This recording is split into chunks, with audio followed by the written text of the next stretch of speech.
guys, are you weak in English? So right now I'm just be going to help you today. You are unable to speak English in a fluency, so there is a some way use this for speaking your English and make you better and enhance your vocabulary. So just let's be try to understand what is the thing which can be helpful for speaking English. And that is the first one is don't be afraid to make the mistakes.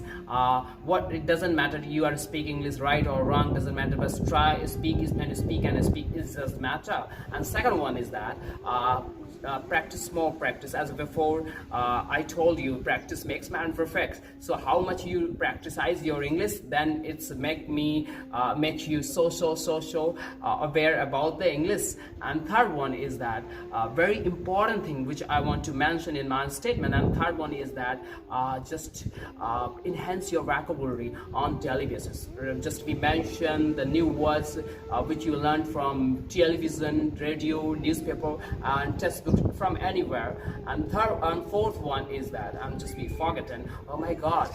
Fourth one is that just present yourself front of mirror and that try to speak English. What the word come in your heart, in your inside, just try to speak without any kind of hesitation. So these things will be helpful for you to enhance your English in a proper way.